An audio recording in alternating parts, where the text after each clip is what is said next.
The whole idea of the principle of inclusion and exclusion is we're dealing with the union of two or more sets, and when we bring them together we want to avoid double counting. So this is to help us avoid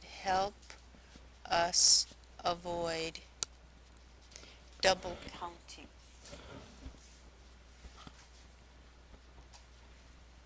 I'm not sure how good this pen is. It doesn't seem to be very dark. Is it dark enough for you? Okay. At a high school, so here's an example. At a high school, there are 12 players on a school basketball team and 8 players on its volleyball team.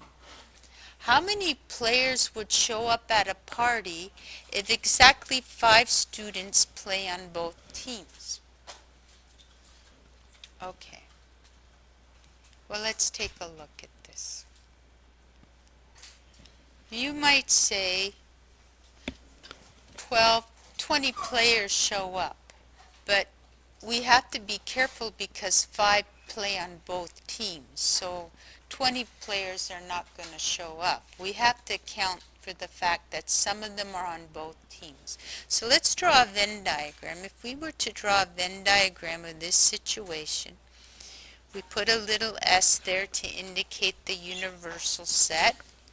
Now, because we have an intersection, our ovals representing the basketball team and the volleyball team would overlap. And so I'm going to call this one B and this one V. Right?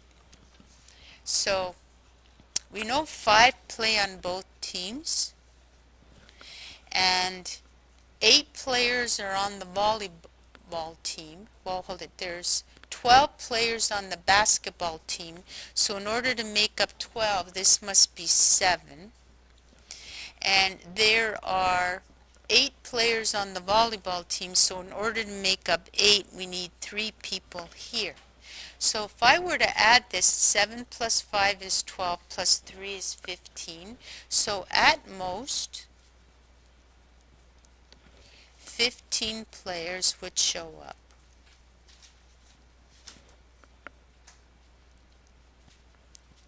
Show up to the party.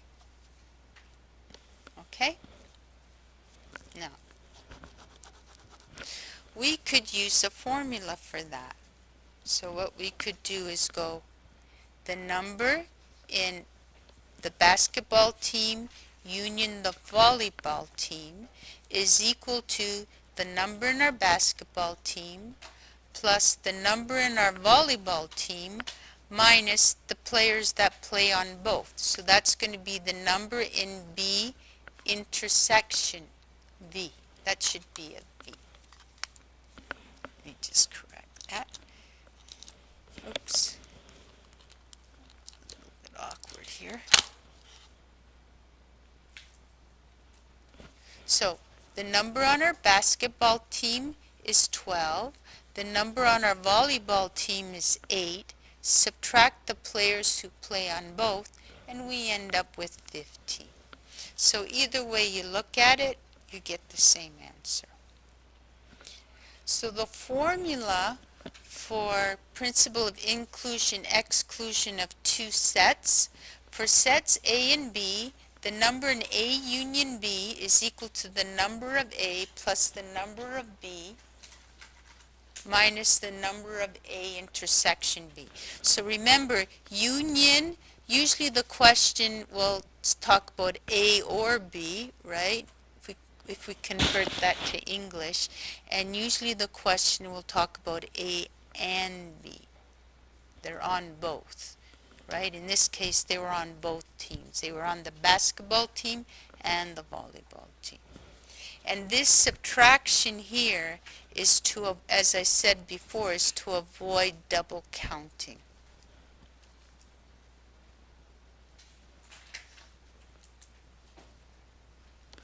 Okay, there. Let's do a few more examples. A researcher looking for two characteristics known as X and Y examines 100 insects. Every insect has X or Y or maybe both characteristics, right? But the researcher cannot determine directly whether an insect has characteristic Y alone. She finds that 48 insects have X and 23 have both X and Y. Okay. How many insects have characteristic Y? How many have only Y? So let's take a look at this, and sometimes the formula helps us the most in the question, and sometimes the Venn diagram helps us the most. So let's just see what we can do here. Well, if using our formula, the number in X union Y, we only are talking about two characteristics, so we're using the formula for principle of inclusion and exclusion involving two sets, is equal to the number in X plus the number in Y minus the number in X intersection Y. So let's see how we can interpret it. A researcher looking for two characteristics known as X and Y examines 100 insects. So we know we have 100 insects. So where would that 100 go into this equation? X and Y? So this one here? Oh yeah, you said to the left. Okay. So 100. So every insect has X or Y or maybe both, but the researcher cannot determine directly whether it has characteristic Y alone. She found that 48 insects have X. Okay, so there's 48. And 23 have X and Y. So that's 23. So they want to know how many. She wants to know how many have characteristic Y. So that's number in Y. Okay, so now we can solve for Y. The number in Y is equal to 100. I will subtract the 48 and add the 23. We're moving that to the other side, and that is equal to 75. So 75 insects have characteristic Y.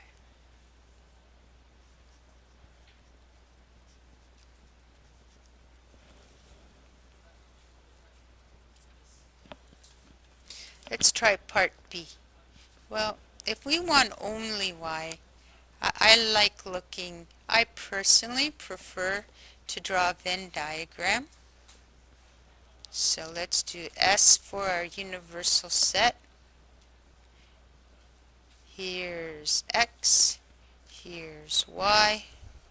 Let's see. We know 23 goes in there, right? A little bit squishy. 23 have both X and Y. We know that 48 insects have X, so I need to get the total in here to 48, so I need 25 more, right? 25 plus 23 equals 48. And I know that 75 have Y, so 75 minus 23 is 52, or in other words, 23 plus 52 equals 75. And there's my answer. How many have Y only? 52 insects have characteristic Y only.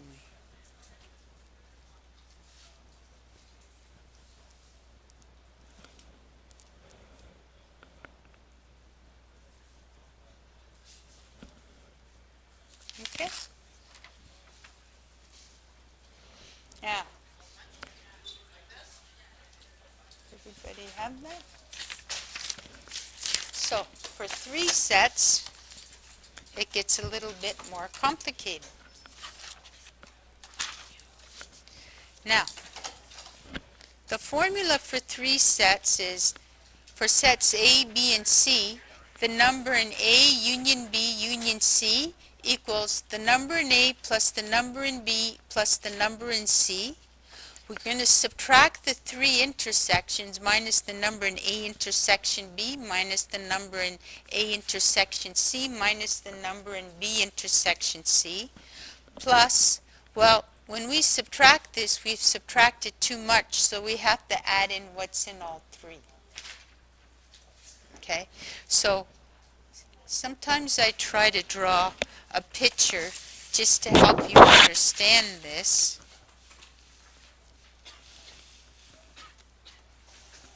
But it doesn't always work, so it's a little bit tricky. Just to give you a rough idea, so the number in A union B union C equals, I don't know if this will work, but I'll give it a try. The number in A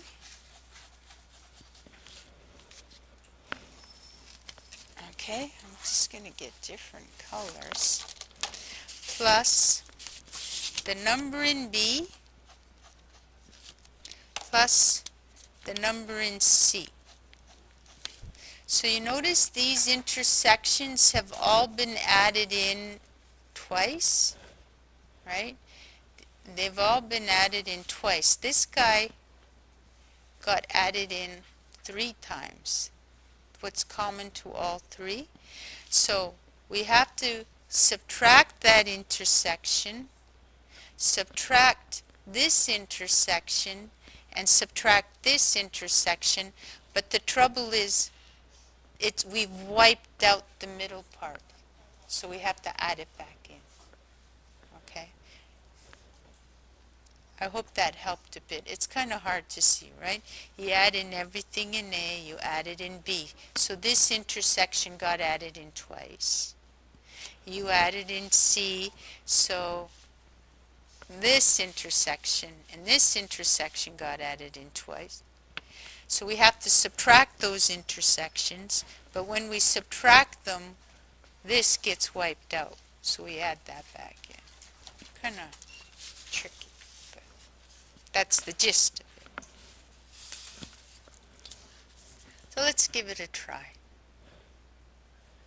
According to a representative of Student Services Department at a high school, 100 students take OAC. Now that's an old term, but that's for grade 13 courses. When I was a kid, I had to go to grade 13. You get to go to grade 12, but I had to go to grade 13. Well, I didn't have to, but it really helped when you went to university. The distribution of students in math courses is as follows: 52 for calculus, 38 for algebra geometry, and 41 for finite. 17 for both algebra geometry and finite, 22 for both algebra and geometry and calculus, 15 for both finite and calculus. In all 3 of the courses there are 8 students. We need to draw a Venn diagram. So let's do that first. We'll do the Venn diagram. Part A. Venn diagram.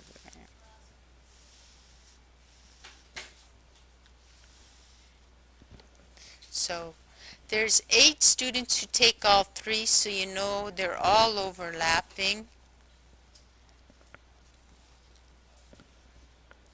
Okay. S for the universal set.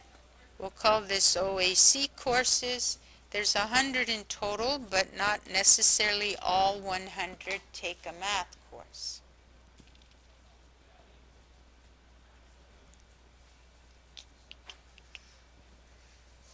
So let's go. We'll put calculus here, algebra and geometry here, and finite math here. So finite is like math and data management. Calculus is sort of like your calculus. Algebra and geometry is like your advanced function.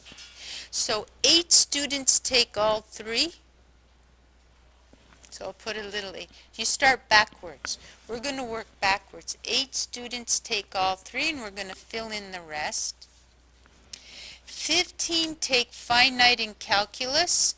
So finite in calculus is here, so we need 7 there. 22 take algebra and calculus. So there's algebra and calculus. So to make up 22, I need 14 there. In other words, 14 plus 8 is 22. 17 take finite in algebra. So in order to make up 17 there, I need another 9. Okay. And now I can fill in the rest. 41 take finite. So 8 plus 7 plus 9 plus 17 will add up to 41. 15 plus 9 is 24. 24 plus 17 is 41. 38 take algebra and geometry. So this needs to add up to 38. So far I've got 31. So I need another 7. 52 take calculus. So far I've got 29, so I need 23 more.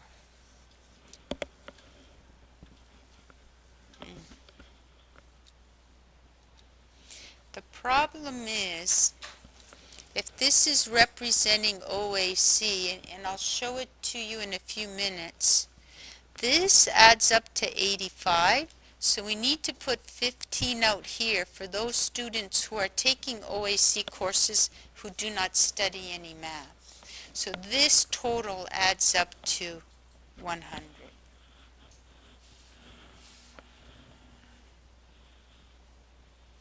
Okay. So how many people study only algebra and geometry? I'm going to put the answer to B over here. Well, there's 7 study only algebra / geometry.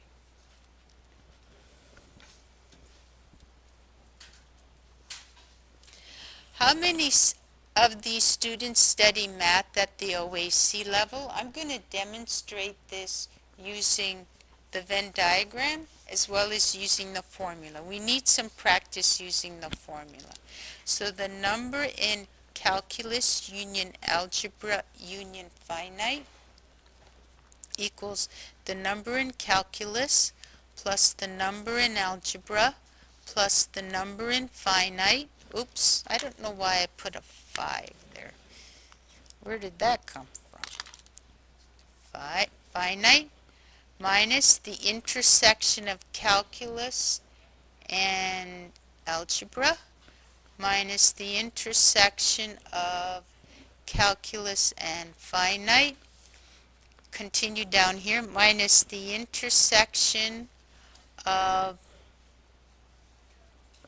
algebra and finite plus the intersection of all three, C, A, F, right? Because we subtracted too much.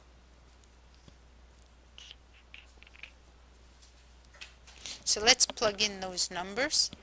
The number in calculus is 52. The number in algebra is 38. The number in finite is 41. The number in the intersection of calculus and algebra, I believe, is 22. And we want to subtract calculus and finite is 15. And algebra and finite is 17, and then add 8 for all three, and you get 85, which makes sense. 85 plus 15 is 100. Now, if we use the Venn diagram, using Venn diagram, we have the number in calculus union algebra union finite. Well, we're just going to have to add up all these numbers, right? 2, 3 plus 14 plus 8 plus 7, right? Plus 7 plus 9 plus 17. And I trust that that will add up to 85. I hope. It should. 2, 3 plus 2, 2 plus 14 plus 9 plus 7. Yeah. So there's two techniques for you, right? Can I elaborate on anything? Go over anything? So your homework is page 44 and 45, number 1 to 15. They should be pretty quick.